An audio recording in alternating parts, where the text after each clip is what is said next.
obéissez à vos maîtres comme au Seigneur, et cela même en leur absence, afin que vous soyez bénis de votre Père qui est dans les cieux. Donc vous comprenez, les amis, que si vous prenez le temps d'étudier l'histoire de la religion chrétienne, comme moi je l'ai fait, il est impossible qu'en tant que Noirs, descendants d'esclaves, vous vous définissiez encore comme chrétien. Au fait, c'est une insulte à vos ancêtres.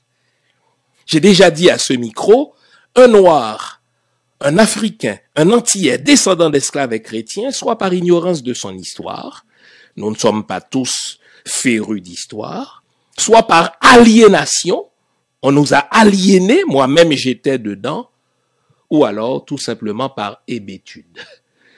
Je veux éviter le mot imbécilité, parce que si on connaît l'histoire du christianisme, on ne peut pas, en tant qu'Africain, ou descendant d'Africains, ou Antillais, ou descendant de peuples antillais, continuer à se définir comme chrétien quand le christianisme a toujours été une idéologie politique pour nous aliéner.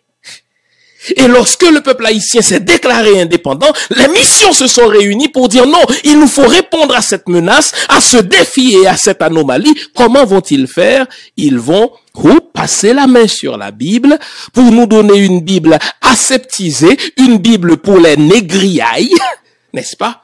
Parce qu'ils se sont dit, nous sommes tellement naturellement portés vers la croyance, c'est aussi par la croyance que nous devons vous maintenir dans l'aliénation mentale.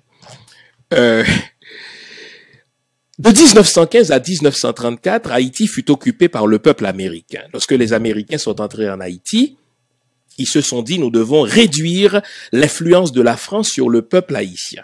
Pour ce faire, ils vont favoriser la croissance des églises protestantes. Ils vont aller chercher des gens dans la paysannerie, des gens qui n'ont pas toujours fait de bonnes études, etc. On va les nommer pasteurs. Ils vont aider à la mise en place de séminaires, n'est-ce pas, sous le contrôle des Américains, pour former des pasteurs, pour défendre l'idéologie américaine. Et ils vont même nous donner des stations de radio, les plus puissantes en Haïti d'ailleurs, Radio Lumière, Radio 80EH, dans le même but. Nous aliéner mentalement. Et je vais vous citer, aujourd'hui c'est décidément le jour des citations, j'espère que notre caméraman va nous le montrer. Je vais vous citer la thèse de doctorat d'un diplomate français du nom de Jacques Barrot, qui fut accrédité à Port-au-Prince et dont la thèse de doctorat a porté justement sur l'histoire d'Haïti. Et il dit clairement dans ces deux ouvrages, qui sont au fait sa thèse de doctorat, que pour maintenir le peuple haïtien dans son état d'aliénation, les Américains ont fait comme les Français d'autrefois au temps de la colonie. On va leur donner de la religion en masse. Aussi longtemps qu'ils ont Jésus, aussi longtemps qu'ils ont la religion, aussi longtemps qu'ils ont l'évangile, aussi longtemps qu'ils ont le christianisme, ils ne vont jamais se soulever contre l'état de fait inhumain dans lequel il se trouve. Ce que je veux que vous sachiez, c'est que la religion n'est jamais quelque chose de neutre. La religion est toujours une idéologie. Il s'agit de se dire, qu'est-ce que cette idéologie-là sert? À l'évidence. Je vous en ai fait la démonstration en ce qui concerne l'Afrique et le peuple d'Haïti. À l'évidence, dans le cas d'Haïti, le christianisme a été, est et sera une idéologie au service de nos anciens maîtres, qui se servent de nous aujourd'hui pour nous maintenir dans l'aliénation mentale. D'ailleurs, j'en parle dans mon livre qui a porté sur l'histoire du protestantisme en Haïti, 200 ans de zombification massive. J'entends par zombification aliénation culturelle. Et donc la question se pose en terminant. Comment se sortir de cette aliénation? Pour répondre à cette question, nous devons comprendre ce qu'ont fait les maîtres pour nous conduire à cela. Quand on veut dominer un peuple, on fait trois choses. La première chose qu'on fait, on lui vole son histoire. La plupart des Haïtiens ne connaissent pas l'histoire de la religion en Haïti. C'est une histoire monstrueuse. Vous voyez un prêtre avec sa soutane à l'église catholique. Ce qu'on nous fait croire, c'est que ces gens-là nous ont fait du bien. Ils nous ont construit des écoles pour l'aliénation. Donc on nous vole. Quand on veut dominer un peuple, on lui vole son histoire.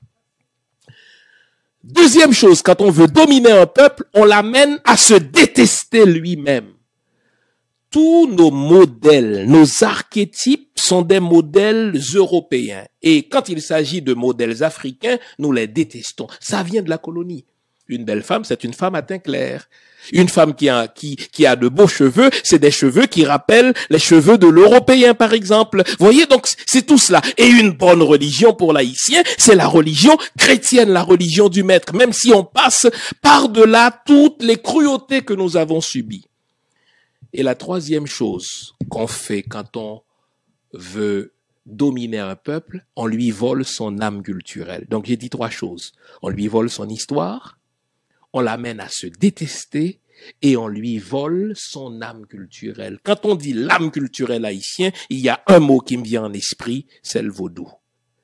Si on veut sortir de l'aliénation mentale dans laquelle le christianisme nous a plongés, nous n'avons pas le choix que de nous réapproprier notre histoire de peuple haïtien. Cette histoire-là, nous devons la connaître. Nous devons connaître l'histoire des cruautés que nous avons subies.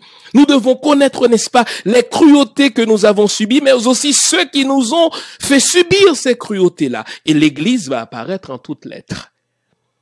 Deuxième chose, nous devons réapprendre à nous aimer. Nous devons apprendre à nous aimer, à valoriser notre musique, à valoriser notre cuisine, à valoriser notre terroir. Black is beautiful. Et troisièmement, nous devons nous réapproprier notre âme culturelle, revisiter la spiritualité haïtienne. Au fait, on a deux choix.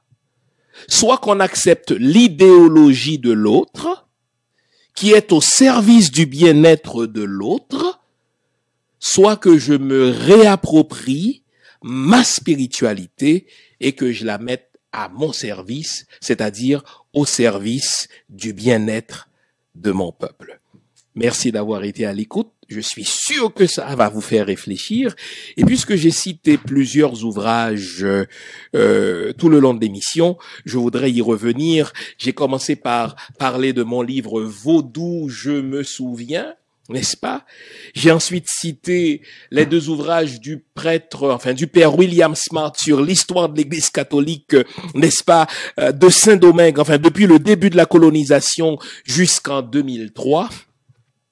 Et j'ai aussi parlé de l'œuvre d'aliénation dont sont complices les églises protestantes sous l'influence, n'est-ce pas, de l'Empire américain, 200 ans de zombification. Donc, on s'est fait rouler dans la farine par une idéologie maléfique, une idéologie politique enrobée de religiosité, le christianisme. Et si on veut redémarrer, on doit nous réapproprier de notre histoire. Nous devons recommencer à nous aimer, commencer à nous aimer, car on ne nous l'a pas appris. Et trois, nous devons nous réapproprier notre âme culturelle, c'est-à-dire notre fond culturel qui transite évidemment par le